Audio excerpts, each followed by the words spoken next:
At kaugnay ng balitang yan, magkakasama natin si weather frontliner Alvin Pura para ipaliwanag kung ano ba yung sinasabing rip current sa dagat. Alvin, ipaliwanag mo nga sa amin. Yes, Cheryl, bilang isang surfer nga at isang meteorologist at meron din tayong water rescue, basic life support at CPR training at madalas din tayo dyan sa area ng Aurora. Narito ang pagtalakay natin sa mga rip current. Yung ating rip current, marami po yung pagtutuunan natin ng pansin or marami po yung conditions. Kasama po dyan yung laki ng alon, yung agos mismo at yung tide. Meron din pong epekto dyan yung ating tide at yung bathymetry o yung lalim ng ating beach o mga bato. Pero ang pinaka-basic po niyan, ang rip current po, yan po yung palabas na tubig. Yan po yung nadi-displace na tubig na nagmumula dito sa pangpang. Kung mapapansin nyo, dito sa ating image, ito pong mga kulay puti, yan po yung mas mabababaw na area. Pag tumahampas po dyan yung alon, is nadi-disperse o natutulak po yung tubig natin papunta sa pangpang. Ngayon, ito pong mga tubig na nasa pangpang na, wala na po yung ibang pupuntahan, kundi dito sa mas malalim na part. Ito pong malalim na part na yan, dyan po iikot yung ating tubig. Yan po yung ating tinatawag na rip current dahil iaagos po kayo niyan, dadalhin po kayo niyan palabas dito sa area na mas malalim. At ito pong area na ito, relatively mas malalim din po yan kumpara dito sa mas malalaking puti o yung mas mapuputing area ng may alon. Kung mapapansin nyo, mas madali pong ma-distinguish yung ating rip current kapag titingnan nyo yung ating alon, pag mas malalaki po yung bula o yung mga alon na bumabagsak, ibig sabihin po niyan, mas mababaw po yung area na yon. At kung yung parang binanlawan naman na labada, maliliit yung bula at gumagalaw yung mga bula para siyang kumikilos ng dahan-dahan, yan po yung ating rip current. So iiwasan po natin yung area na yan hanggat maaari. Dito lamang po tayo sa area ng mababaw kung hindi po tayo sanay sa dagat. Cheryl? So Alvin, pwede nga bang maiwasan yon? Kasi doon sa explanation mo, no, halos pantay lang naman, may area lang ng kung saan magyayari yung rip current. Kung nandun ka na sa tubig, madidistinguish mo ba kung saan doon yung posibleng magkaroon ng rip current? Kapag hindi tayo sanay, Cheryl, medyo mahirap i-distinguish yan. Ako dahil sanay ako sa dagat, madali ko siyang nakikita. Pero yun nga, prevention is better than cure. Dapat bago tayo lumusong sa tubig or bago tayo mag-water activity, alamin muna natin yung kondisyon ng dagat at yung kapasidad natin, kung kaya ba natin, yung laki ng alon. At hanggat maaari, kung meron tayong ganitong klaseng activity, merong nakaantabay na lifeguard or water rescue. Kung wala naman, at least merong tatawag ng mabilis na tulong if ever may mangyaring disgrasya sa atin. At kung hindi man maiwasan at nandito na nga tayo sa rip current, nandito na tayo banda sa medyo malalim na part, wag po nating lalabanan yung rip current dahil hindi natin kaya yan. Malakas po ang puwersa niyan at palabas po ang tubig niyan. Ang maganda pong gawin, unang-una is kumalma tayo. Kung kaya natin magpalutang ng patalikod or magpalutang ng kalbado, is gawin po natin yan. Magantay tayo ng rescue. At kung marunong naman tayong lumangoy, ang direksyon po ng langoy natin ay palabas at pabalik dito sa mas mababaw na area or pagilid, papunta po dito. Dahil ito pong mga area na to, mas mababaw nga yan, meron tayong tsansang makatayo na dyan or pwede tayong itulak muli ng alon, pabalik naman dito sa mas mababaw na part. So, mas safe po na huwag tayong magpapanik dahil bibilis yung tibok ng puso natin eh.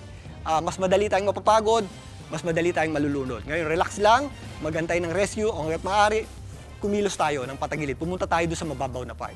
Or Cheryl? sabi mo nga, Alvin, ay pag nandoon na yung parang hinihigop ka di ba? Sabi mo nga, hindi mo na malalabanan yan. You just go with the wave. Yes, Cheryl, go with the flow tayo, lalong-lalo na kapag meron tayo o dinadala na nga tayo ng rift current. Kagaya niyan. So, again, yung sabi mo, paano yung iba pang tip pag sakali ngang na-trap or nakaramdam? Meron ba yan yung sa simula na parang eto na hinihigop ako or eto yung parang yung nararamdaman posibleng rip current na? Yes, Cheryl, mararamdaman agad natin yan para tayong lumalayo na at kung mapapansin nyo is biglang lumalalim. Kung sa una ay abot pa natin, is malalaman natin na nasa ibang lugar na tayo if hindi na natin sila masyadong abot. Napakadelikado nyo, Cheryl, nga. Dahil minsan, bigla na lang hindi natin abot. Doon tayo nagsisimulang magpanik at doon tayo nagsisimulang malunod kapag nagpapanik na tayo. At Cheryl, marami pang ibang factor yan. Kagaya nga po ng pag mas malaki ang alon, mas malaki rin po yung ating rip current. Yung hila ng tide ng buwan, mas nakaka-apekto rin po yan sa ating rip current. Kapag yung ating tide ay mula high tide pa low tide, ibig sabihin po niyan, palabas yung tubig. Mas nakakadagdag din po yan sa rip current. Yung hangin din po natin, pag galing po yan sa lupa, papunta sa shore, mas malakas din po ang current niyan dahil nahangin din tayo palabas. So Cheryl, marami pa tayong factors para Na pwede. Kagaya niyan, consider itong rip current natin. Alvin, kagaya niyan, panahon na ng habagat. Pag ba ganitong panahon ng habagat, mas malalaki yung alon or mas delikado at mas madalas posible yung pagkakaroon ng rip current? Yes, Cheryl, tama ka dyan. Kapag meron tayong malakas na habagat, in turns, malakas po ang hangin yan. Yung ating alon ay nanggagaling sa hangin. Kapag malakas yung hangin, malakas din po yung alon. Mas malaki yung alon, ibig sabihin po niyan, mas malalawak din yung ating mga rip current, lalong-lalo na po sa mga baybaying dagat. At Cheryl, gaya nung sinabi ng isang coach, may factor din po yung tinatawag natin o nangyayari talaga yung tinatawag nating rogue wave o yung biglaang malalaking alon. Ano nga ba ang rogue wave, Cheryl? Yan po yung probability niyan is 1 to 300 or 3 alon sa 1,000 alon. Ibig sabihin po niyan, meron tayong 1,000 alon, yun na yung nakasanayan natin. Halimbawa, meron tayong alon na gabewang or gatuhod, yun na yung nakasanayan nating dumadating na alon. After po ng 1,000 na yan, na alon na ganung kalaki, meron pong tsansa na magkaroon tayo ng halos doble po o lagpas ulo na alon na yun nga yung tinatawag nating rogue wave. Kaya delikado yung rogue wave, gaya nga nung nabanggit ng isang coach, ay meron po yung element of surprise. Dahil nga sanay tayo sa mababaw, tapos biglang lumalim, is magpapanik talaga tayo. At isa pa, since mas malaki yung rogue wave na tinatawag o yung biglaang malaking alon, mas malakas din po ang dadaling niyang rip current o mas malakas din po ang hila niyan pabalik. Kahit nag-iisa lang po yan or kahit 3 po yan sa buong maghapon is yung once na naka-push na po yan ng tubig pa punta na shore, yung pabalik na tubig niyan is mas malaki pa rin kaysa dun sa nakasanayan natin.